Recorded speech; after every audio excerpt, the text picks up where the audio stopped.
Okay. Once again, welcome everyone to the last feedback session in our public engagement series with the Nature Record. For those of you that have attended our past series, you already know who I am. For those of you that do not know me, I'm Brandon Torresari, and I am the Managing Director of the Society for Conservation Biology North America, which is hosting this series in collaboration with the Nature Record. For those of you that are new, I always like to go through a quick introduction of what SCBNA is and what our part in this collaboration is all about. We are a professional society dedicated to advancing the science and practice of conserving Earth's biological diversity. In a nutshell, we support anyone and everyone engaged in conservation in North America, and we do that through a variety of different ways. We provide professional development opportunities like this series. We also host a number of research and publication journals available to members and non-members. And we also host a biannual conference, the next iteration of which will take place this summer. And I'll talk a bit more about that at the end of our session. So over the last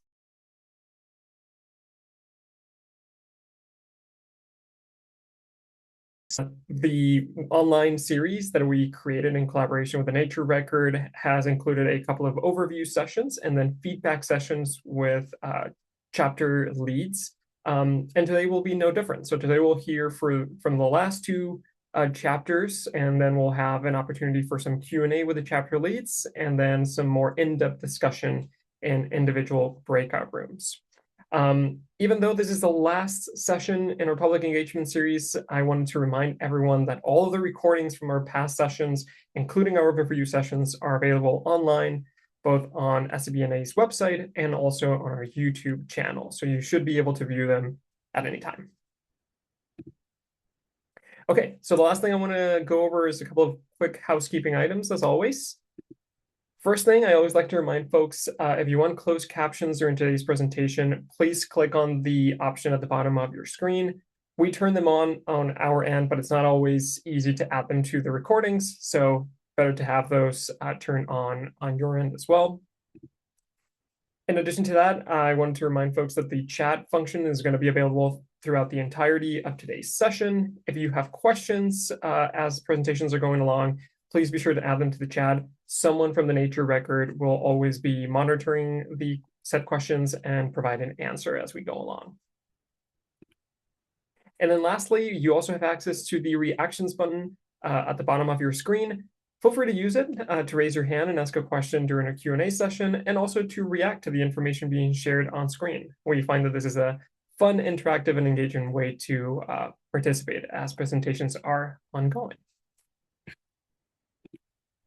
Okay, and once again, just a brief reminder that even though this is our last session, all of our recordings are available online, and we are currently working on the next iteration of our collaboration with the Nature Record. So more information about that will be forthcoming, so please stay tuned to future communications.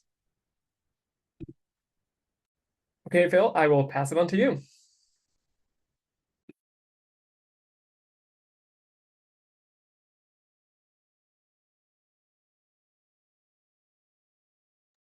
Okay, thank you. Thank you, Bernie.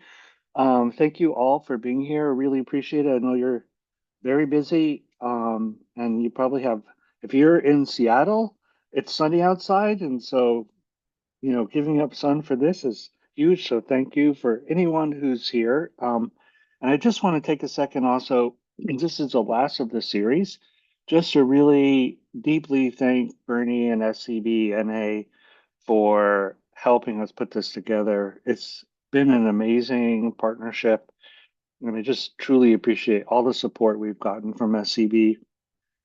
So thank you, Bernie, and thank you, SCB&A. So my role today is just to give a brief overview. It'll be very fast. If you've been here before, you've heard something like this before. I changed it up a little bit, and I think we should say if you figure out what's different from the last time I gave this, you get a free prize. It's going to be huge. I don't know what it's going to be, but it's going to be great. Okay. So the general plan for our part of the program today is for me to give you this overview. I'm then going to turn it over to Timon and then Pat to talk about their chapters. The first Timons is called bright spots, and then Pat's is on opportunities. And we'll come back together and have a short plenary Q&A for high-level questions. And then we'll move into breakout rooms, really dive deep into each of those chapters, and then we'll wrap things up. So that's the big plan. And before I really dive in, even to the high level contents, let me first just really take this opportunity to thank our staff. Athena Bertolino has been really key in organizing this series of events with Bernie. So thank you, Athena.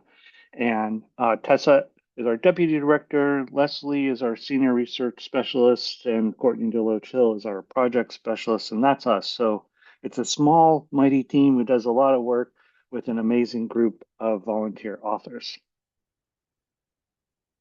So I want to just begin by, recognizing that for those of us who study nature or work in nature, who live like around nature, we you kind of can't help but notice that there are things that are happening, that there's patterns that are out there.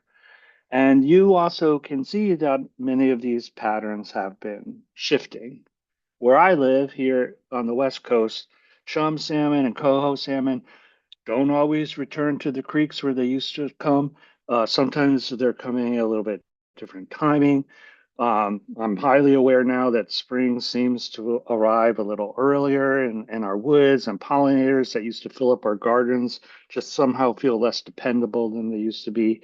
In the nearshore areas by my house, eelgrass beds are really thin in places, and there's invasive species that show up along the beach where they used to not be invasive species. And we get these winter storms that seem to hit harder with big tides pushing water further upshore. And these changes that we are experiencing, they're not abstract. I mean, they're happening here, where I am, where you are, in forests and wetlands and backyards and in farms, and they affect our daily life where we are. And then we also know something really fundamental, that nature isn't just part of the scenery.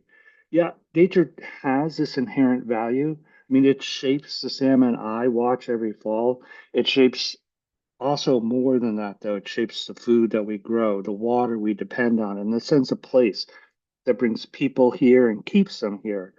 In very real ways, nature shapes us. But despite decades and decades of research and observation, we really can strangely lack a clear, shared picture of how nature is changing across the country and what those changes mean for people. And that's really the purpose of the nature record, to bring together what we know about our lands, waters, and wildlife, and how they're changing and what those changes mean for our choices ahead. Because if nature shapes us, then the decisions we make today will shape what comes next. And the nature record is really two components to it. One is the knowledge assessment, which we're going to talk about today. So this is, sorry, this is an assessment of the status, trends, and future options for wildlife, lands, waters, ecosystems across the U.S. and the benefits they provide. And then accompanying that are companion products. And these are diverse products that we're developing to expand the relevance of the work we're doing, the salience of the work, and enable its use. So today we'll focus on the assessment, but there are these other products that are also in the works and will be coming out soon. Our overall timeline is really began in 2022 as a federal effort. In 2025, we became an independent effort. We're right now in the thick of peer review and public comment period. We plan a release of the final product in the fall of 2026, probably December. And then the book will be published by MIT Press some months after the online release. So in 22 to 23, 24, we really started with a lot of scoping. Um, this is a huge topic. We couldn't do it all. So the question is, what should we focus on? So we started with a Federal Register request for information. which yielded 3,000 comments. We had listening sessions with folks who intersect with the environment in lots of different ways, from hikers and outdoor rec people, coastal zone users, fishermen, farmers, ranchers, and so forth. Um, we also conducted formal tribal consultations and consultations with Alaska Native communities, Native Hawaiian engagements, and overall, we ended up touching thousands of people and hearing from representatives from hundreds of organizations. And it's based on all this early work and scoping and listening that led us to develop three main questions that the assessment addresses. The first is what's happening out there? What's happening to marine, freshwater, and terrestrial ecosystems? How are they changing? And what's the likely future for those? What's driving those changes? And also, really importantly, how are we connected to nature itself? And how has that changed over time as well? The second question we ask is why does it matter? So, why do changes in nature matter for climate mitigation and adaptation? How do they affect jobs and livelihoods, our culture, our health and well being? How do they affect our ability to be resilient to storms, to fire? And how does it even affect our national security? And the third question, and the question we'll focus on today, is what can we really do about it? So, where are there opportunities to learn from bright spots and success stories across the country? How can we take those and scale those up? And then secondly, where are there opportunities for new or improved policies and practices in government or business that would allow us to improve the situation for nature and people? Everything we're doing is framed in the context of the best practices in scientific assessment. We also center climate change and equity and environmental justice throughout. And all this together leads to this table of contents you see here with 15 chapters where we really start and center equity and environmental justice. We then move through to the bright spots, status and trends of the different systems, how that impacts people, and then finally, opportunities for nature. Who is this for? So we are purposely are writing this for folks who are not scientists, but who are potential users of the products themselves. So this is not meant to be like a research product. This is meant to be a communication product to reach out to policymakers at in all sorts of policy arenas, from the environment, yes, but also health, transportation, and so forth. Um, and to provide information to support decision making. Likewise, we hope to support those who work on land and manage land and water as managers, business leaders.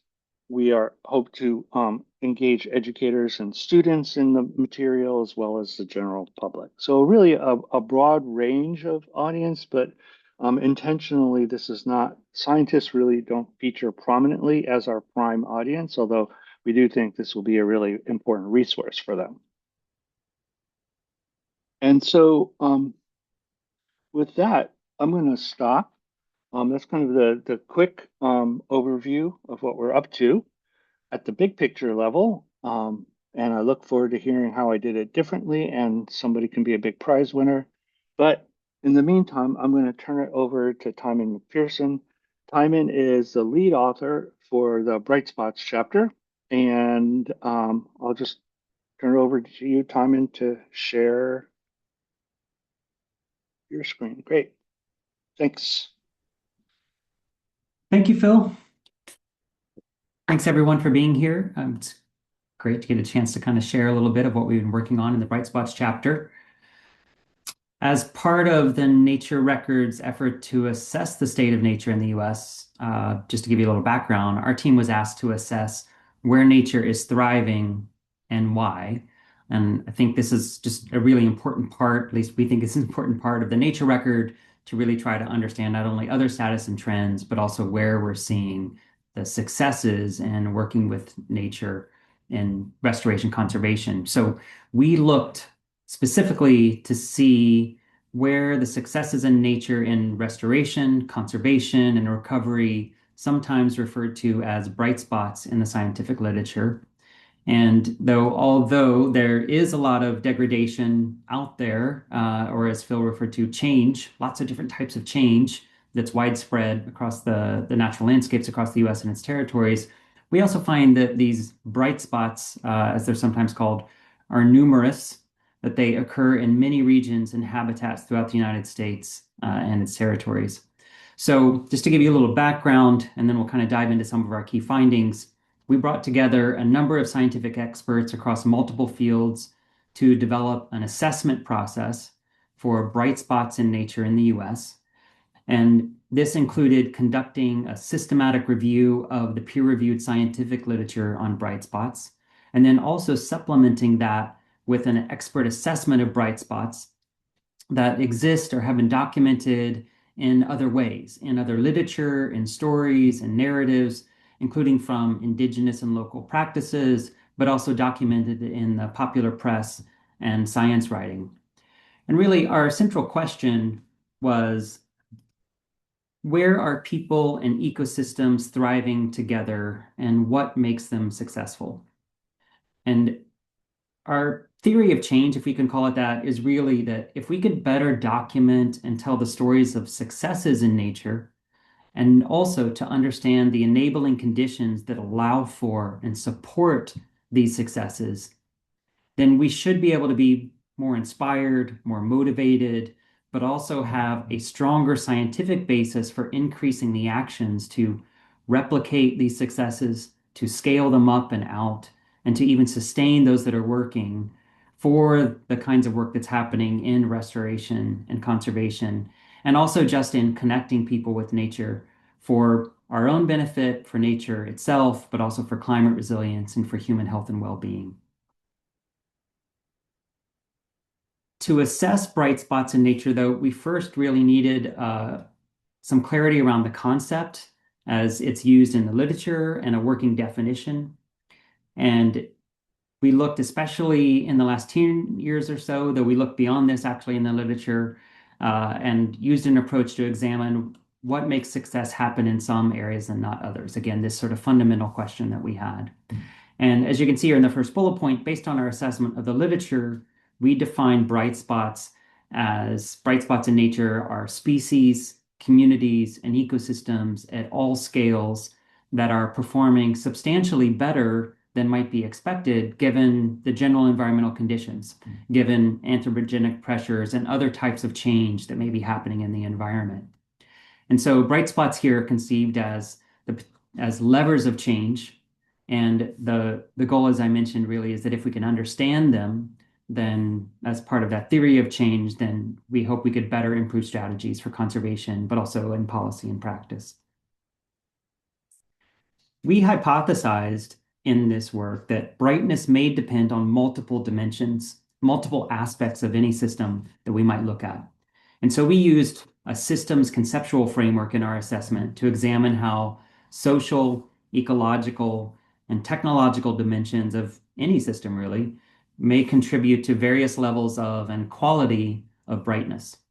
So as I mentioned, the systematic review of literature was a key part of our assessment methods, combined also with this expert review of other types of systems and processes that did not occur in the systematic assessment of peer-reviewed literature.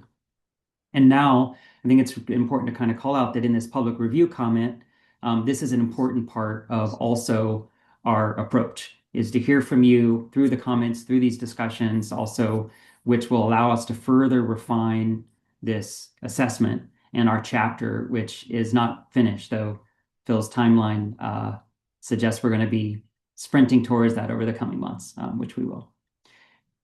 Indeed, I just wanted to underline that we expect to update the content and even some of the approaches if necessary as we begin to sit down with all the public comments over the coming summer. So looking forward to the discussion here. But let me just give an overview of what we found so far. First, we found bright spots in nature are everywhere around us. We find them in nearly every type of ecosystem across the full range of geographies of the US and its territories. Bright spots are found in wildlands and waters, as well as in systems that support agriculture, forestry, fisheries, and in densely populated areas as well. Numerous examples from terrestrial, aquatic, and marine systems document how degradation of species, populations, of habitats, of ecosystems by human actions can often be partially or even fully reversed by strategic and appropriate interventions that leverage the inherent resilience of nature. So here, bright spots can emerge from species and habitat protections, from active restoration, from reduction in stressors, and also infrastructural improvements. So we see that in both urban and rural nature, we find bright spots contribute to a whole range of benefits to human communities, including physical and mental health, food and water security, resilience to natural hazards, and providing a whole wide range of diverse economic benefits. Just two examples that I have on the slides here illustrate this, two including the one on the left, wetland restorations here, restoring native vegetation at the Robinson Preserve in Tampa Bay, Florida. These types of restoration efforts in coastal wetlands can enable bright spots that support fisheries and wildlife habitat. They provide important ecological functioning, such as absorbing nutrient pollution runoff from nearby land uses. And in this case, it's also about environmental education and how the social processes that bring young people into active restoration work can help to not only increase human-nature connection, but help educate the next generation on how such actions can create a brighter future. We also document cases where long-standing traditional and indigenous practices have managed landscapes. In this case, on the right, using fire as a natural rejuvenating disturbance to enhance biodiversity. This example is of burning invasive grasses at the Harrow Shadowland project in Northern California. And in this case, this is in preparation for ecological restoration and indigenous farming. So that's one of the key findings. We're finding bright spots everywhere. The second key finding is we work to document bright spots, but we're also trying to understand why some places and processes are so successful. That's another major goal of this assessment, is really try to understand the why. And if we can understand the why, hopefully that will help us understand how we can do more of the kind of work that has been successful in the past. So in our assessment, we manually coded many, many dozens of studies to try to understand what were the enabling or supporting conditions that were foundational to places or processes that demonstrate ecological success.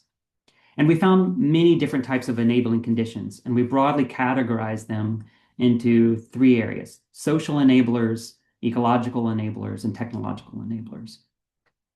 And that's what you can see in the colored bars on the right: the social in the yellow, the ecological in the green, and the technological in the blue. Social enablers that we found included things like partnerships, policy and regulatory frameworks, funding and resources, community governance. Ecological enablers included time and allowing for ecological succession to happen, the importance of habitat structure, the importance of biological diversity and food web structure, and how that influences ecological functioning. We also found a whole range of technological enablers, including engineered solutions, such as reinforcing roofs to support green roofs for urban agriculture in cities, or environmental monitoring systems to evaluate pollution levels, or camera traps to monitor species movements and recovery, and many other restoration and production technologies. And one other thing that I think is important to note here is that most of these enablers are not acting alone. We found that having multiple enablers co-occurring was important to the success of many of these bright spots. Additionally, enablers interact. So, for example, finance may be important to support purchasing monitoring equipment or other types of technological support. Or strong partnerships, we found in some cases, are really key to enabling stewardship and active stewardship that is important to ecological recovery.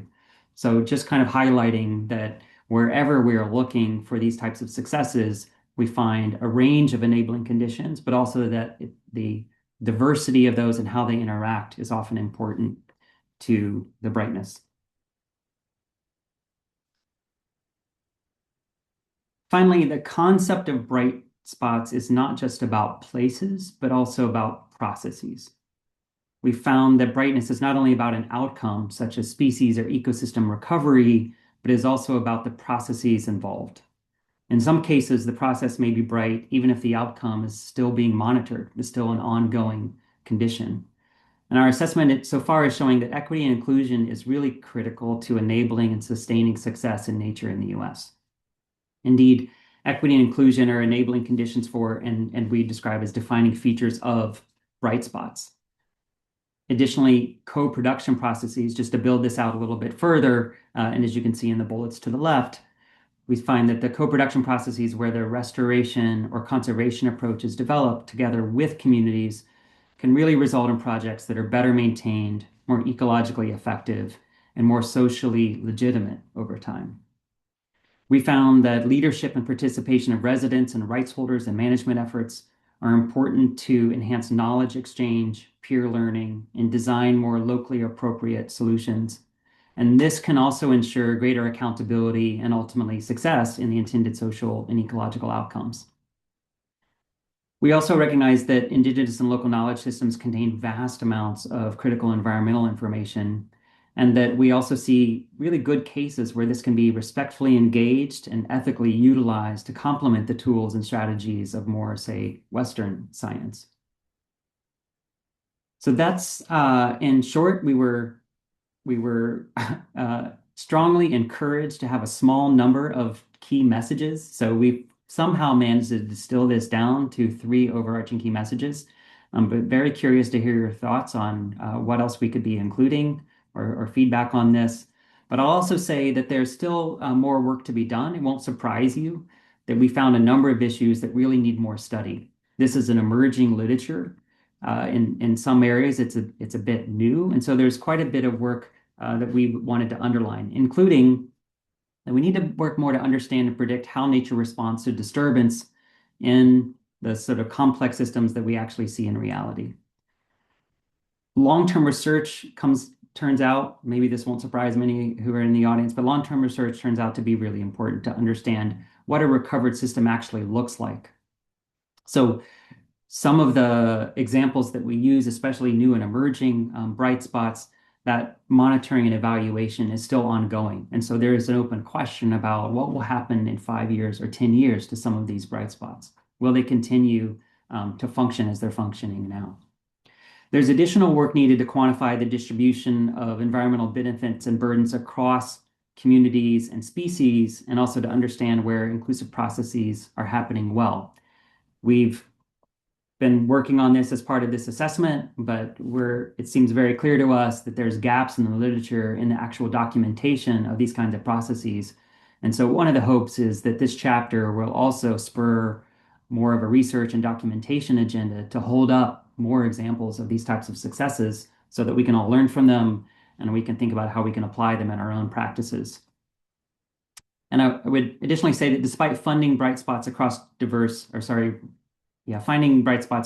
geographies, there's places where we were not really able to find strong documented successes, that more research on bright spots in the US and across geopolitical boundaries is still going to be needed. So not surprisingly, again, much more to do, but our hope here is that this chapter can set a foundation for assessing bright spots in nature through increased monitoring, evaluation, and learning, and hopefully shine a light on the places and processes where ecological successes can be found, and in this way communicate the positive trends that can point policy, planning, and management to further support, replicate, and scale up these types of successes. So thanks for your attention, and I'm happy to get into the discussion and breakouts, but first I'll pass this back to Phil so we can hear from Pat for the opportunities chapter. Great. Thank you, Timon. And really thanks you for bringing together this author team of a dozen volunteer authors who really did an incredible job synthesizing that information. I want to highlight what you said before about the value of feedback on all these chapters. So you'll hear this again, but at naturerecord.org, you can find different ways to comment on the assessment itself. And your comments matter. They go to the authors, and the authors will consider them and see about ways that they can improve their chapters. And I'd also, I'm sure, love to hear what resonates with them and what really sits well with you, not only the critiques, but of course, everything is welcome. So I'm going to switch over next to Pat Serrano from Michigan State. Her chapter is called Place-Based Opportunities for Nature in the U.S. And take it away, Pat. Great. Thanks, Phil. And thanks, Timon, for a fantastic opening to what I'd like to talk about today. And, as we think about the fantastic synthesis that the Bright Spots chapter has done, as well as the status and trends across aquatic and terrestrial ecosystems that the rest of the chapters have looked at, our task here was to really think about where are the opportunities looking to the future. We know there is so many uncertainties, many things are changing, but there are things that we do know, and there are concrete actions that we think we can get a lot of bang for our buck. So that's what our chapter was tasked to do. And our central question that we examined was, why do some local efforts for nature scale into lasting equitable benefits while others stall, and what makes the difference? And again, we've learned a lot from the synthesis of the Bright Spots chapter.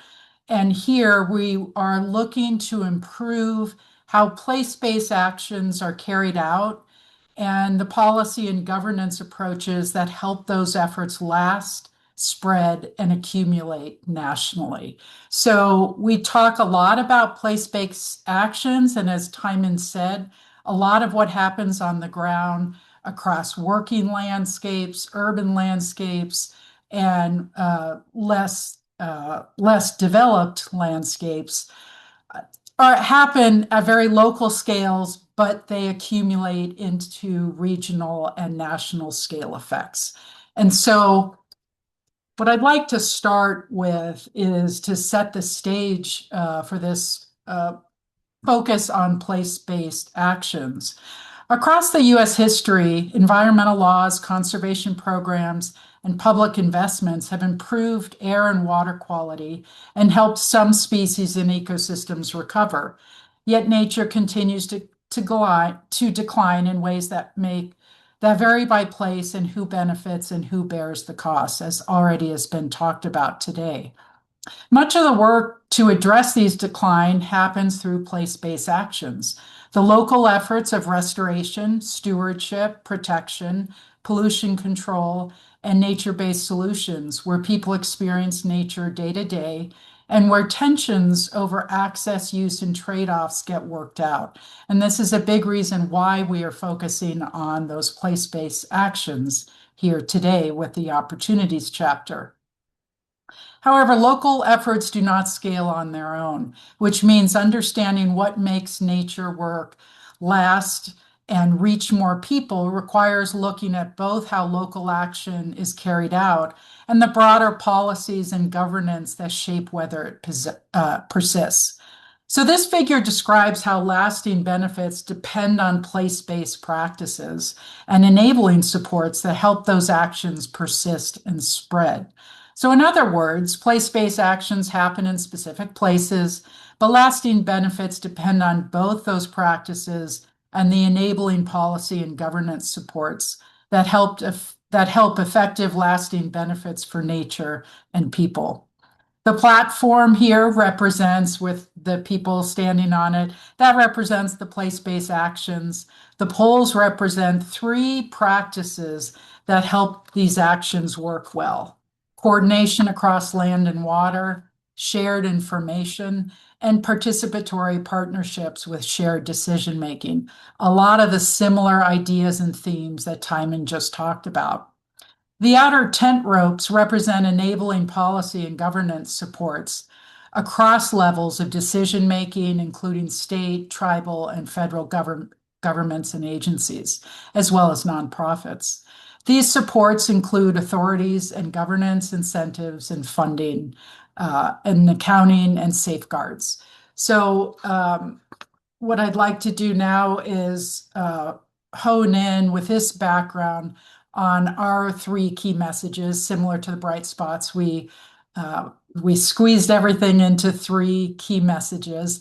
And the first and foremost is this idea of coordinating. So coordinating decisions and investments across connected land and water delivers lasting benefits. And here's what we mean by this key message.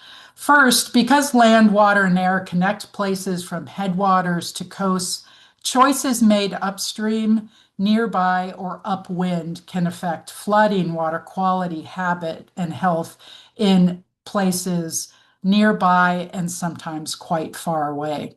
So long-lasting benefits depend on keeping natural pathways such as floodplains, wetlands, riparian vegetation, and built pathways such as culverts, stormwater networks, and shoreline structures working together rather than treating them as separate projects.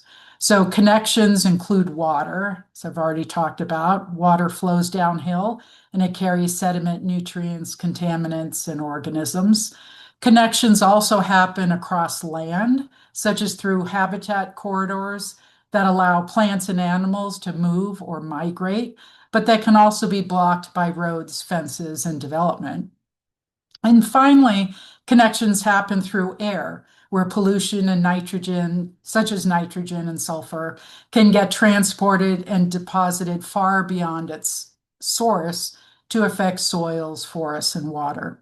And of course, another example is wildfire and wildfire smoke. So the second important component of this coordination is that communities, governments, and partners get better results when they plan and build projects and nature-based actions together and coordinate across boundaries. So this is easier when planning, permitting, and funding are set up to support projects that cross boundaries, such as multi-jurisdiction watershed restoration, regional habitat networks, and transportation projects that reconnect wildlife. So third, many small projects that restore these broken connections help restore the broken connections when they're repeated in many places. And I'd like to provide an example here.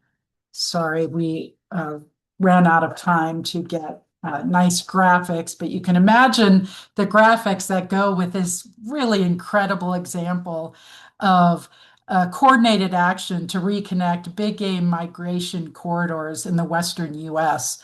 That demonstrates that when states and federal agencies work from the same plan, wildlife corridors can be protected and restored at the scale of 11 Western states. And the coordinated, second, a coordinated implementation pathway needs to link and combine movement mapping, shared priority setting, cross-boundary coordination, and targeted investments. So examples include wildlife-friendly fencing, road crossing structures, and targeted habitat protection. So collectively, these maintain functional connectivity across jurisdictions for migratory ungulates. So third and most important is documenting the effect of these coordinated actions. And to date, in this particular example, millions of acres of improved habitat have resulted in increased support for these populations. So a second key message is related to decision-ready information, which can improve the outcomes and actions for nature and people when shared standards, sustained capacity, and safeguards make it usable.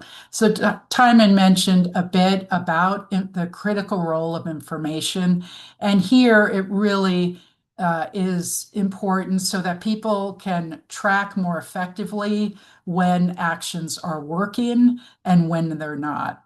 Second, decisions improve when data analysis make trade-offs visible, including who benefits, who bears the costs or harms, and how certain evidence is used. And finally, peer learning, training, and technical support make it easier for people to use information, learn what works, and adjust actions. So these practices are easiest to sustain and spread when national policies and programs support common measures and reporting expectations, long-term monitoring and support roles, and shared systems that reduce the need for each community to rebuild methods from scratch.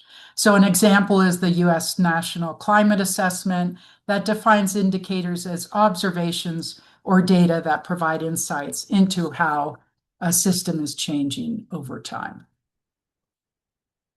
So an example here that I'd like to highlight is the Chesapeake Bay program that turns monitoring into action and learning. So it has a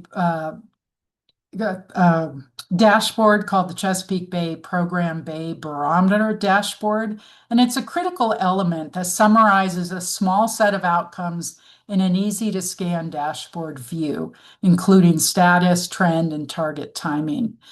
And it links to more detailed indicator pages and data sources, and of course, metadata documenting the results.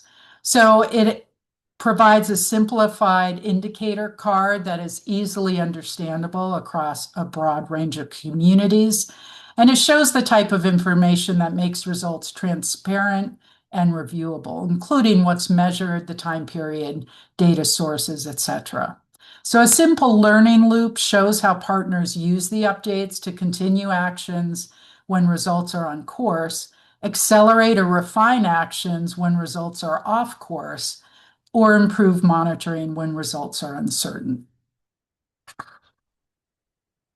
All right, the final key message I'd like to talk about is about partnerships that share decision-making to help actions last and benefit nature and people. So first, partnerships are more likely to deliver lasting local benefits when communities help set priorities and have real decision-making roles throughout planning, implementation, and follow-up. Second, partnerships last longer when the roles and decision authority are clear and when funding supports long-term stewardship. And third, partnerships are more trusted and durable when safeguards protect sensitive knowledge and privacy, and when partners track who benefits, who bears the costs, and how trade-offs change over time. And in particular, participatory partnerships are local practices, and they include people who live with the outcomes of an action. And there is a lot of evidence of the critical role that these authentic participatory partnerships help improve outcomes for nature and people. And I'd like to give another great example for this key message, the Chumash Heritage National Marine Sanctuary. This is an example. It's one of the first national marine sanctuaries proposed by an indigenous community. It's co-stewarded by the U.S. federal government and the Northern Chumash tribe. And it protects the marine ecosystem and cultural sites while supporting sustainable uses, including fishing, recreation, and tourism. The co-management of this site is designed to evolve, treating participatory governance as an ongoing and shared responsibility. So this multi-generational community-led movement reflects decision-making grounded in lived experience, traditional knowledge, and a strong sense of place. The sanctuary's management promotes co-stewardship between federal government and indigenous communities, allowing tribal values and ancestral knowledge to guide the care of the area. So I'd like to end with our environmental justice and equity highlights. And really this chapter treats fairness and meaningful involvement as part of what success looks like, very similar to the Bright Spots chapter, and really most of the chapters through this assessment. It is not simply an add-on. Long histories of unequal protection and disproportionate exposure to environmental harms mean that some communities start with a higher risk and fewer options. As such, equity often requires repair and protection, not only inclusion. In practice, this means asking early and explicitly who benefits, who might face trade-offs, who has access to options, and who is included in decisions, and then using those answers to shape the project funding, design funding, and follow through. So I'll end there. And again, I'd like to thank Timon for a fantastic presentation and the synthesis that the Bright Spots chapter has created that has allowed us to really think about what the future might hold. And I really look forward to feedback from you all and from the public reporting period. Our chapter as well, we very much expect to revise and update based on the feedback. So thank you very much. Thank you. Thank you, Pat, and thanks to the whole author team for all the great work that's gone into that. And again, just to double down on what Pat said, we really need your voice as we move forward and improve and develop the whole assessment. So please do share your expertise with us, your knowledge. Tell us what resonates, what's missing, where we need to go further. I think your knowledge will for sure strengthen the work and will really serve as the foundation, we hope, for decisions in the future. So we really look forward to hearing from you. Really, really, truly, we do. Um, and I think that's the part where I now shut up. Is that right, Bernie? Or do I take it? What's next? That's really the question. I think we have Q&A. I think we have Q&A. Yep, it'll be a Okay. Q&A with everyone in the same room, and then after that, we'll split into breakout rooms.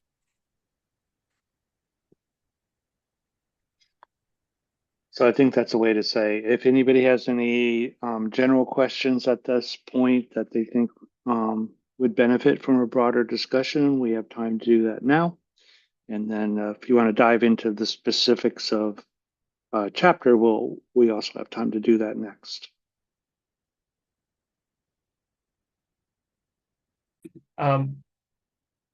At this point, I'd like to invite our chapter leads to share some of the feedback that you received or initial reactions from your conversations in the breakout rooms.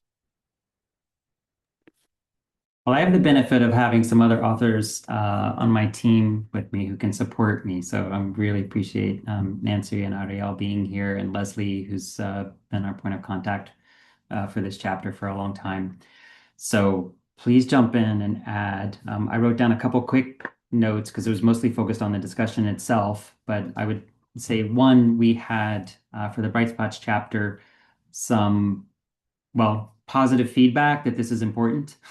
And some appreciation that this effort is part of the nature record to really document positive cases, successful examples, and for all the reasons we discussed earlier in this, that's just an important process for you to be doing. And I would also say that there's one-on-one chat discussions and other things, not only in the breakout, that have sort of reinforced this, that if you're a teacher, if you're in the classroom, if you're working with young people, that being able to put side by side with some status and trends that can come across very negative, especially when we think about negative futures, with bright spots, examples of successes, places where we're seeing really positive action happening is just so important. So appreciate some of the support for that we had. We also had some core questions about our process, like how are we reaching beyond the scientific literature? What was that process in terms of relying on our expert authors? And they really are experts. They're deep in their field, people with incredible experience on our author team. So we're very lucky that way, as a way of reaching beyond what we're finding in the scientific literature to make sure that we're documenting cases and examples that cover the full range of the successes and brightness that's out there. But I'll also just echo that a bit of our response to that was this process is incredibly important for that.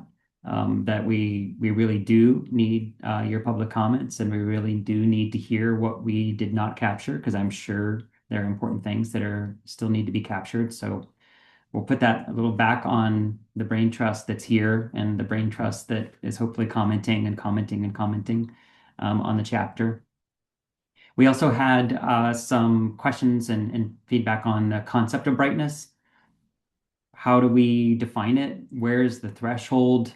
And how is that different in different contexts? Because of course it is what's a bright spot in agriculture, we would not define exactly the same way as what might be a bright spot for conservation or restoration of a particular species or restoration of a habitat, even though we want to be able to talk about successes in all of these different types of geographies and all of these type of ecosystems.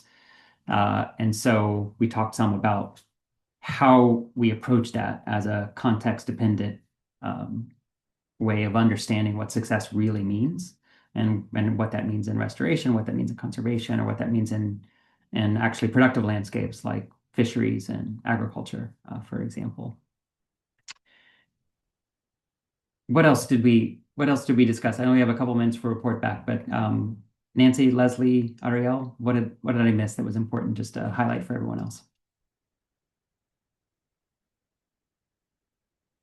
Well, maybe that it's a work in progress because it's a challenge to actually get your arms around all the various dimensions, even the bright spots where they are themselves, much less how they play out in various dimensions.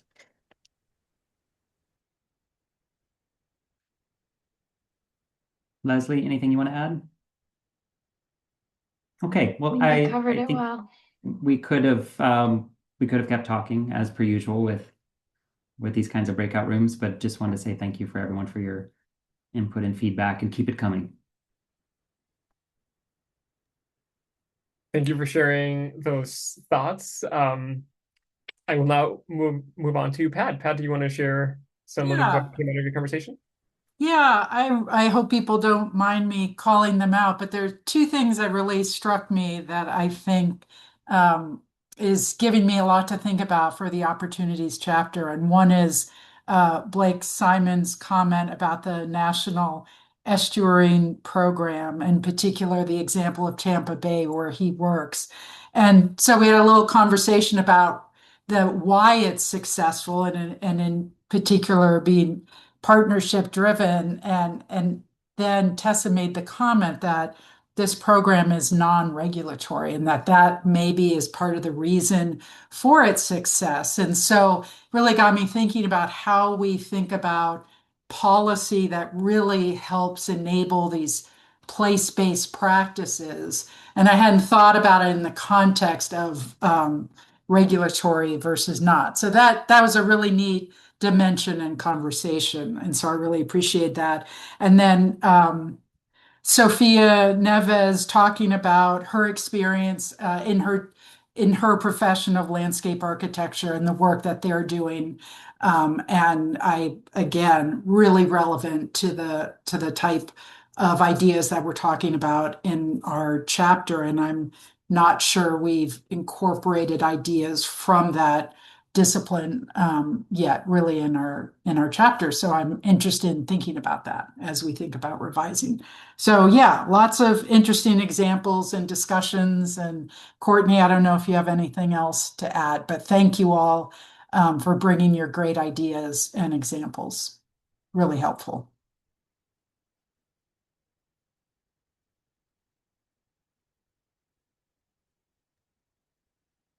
So, thank you, Pat. Anyone else like to share final thoughts before we close? Naturerecord.org. I just Absolutely. want to, this is our last one. So I just want to say thank you to everybody for being here. Thank you, Pat and Timon, for your time, and the rest of the staff for helping out. And Bernie, I'll miss you. And just to really appreciate, especially those of you who are sort of repeat customers, thank you so much for attending these webinars and sharing your thoughts. And please stay engaged with SCB North America and the Nature Record. I was going to take this opportunity to say I'll miss you all too, but I will also see you this summer at our conference. So to close out, I also want to thank everyone for attending this session. Another reminder that all of our recordings, including for today, will be available online. And if you want to engage more with the Nature Record, we will have members of the team present at our conference this summer. We are co-hosting our North American Congress with the Society for Ecological Restoration in Milwaukee. It's going to be awesome. We're going to have a lot of presentations that are going to touch on many of the subjects covered on the nature records assessment. So please think about attending, and I hope I'll see you this summer. Okay. With that,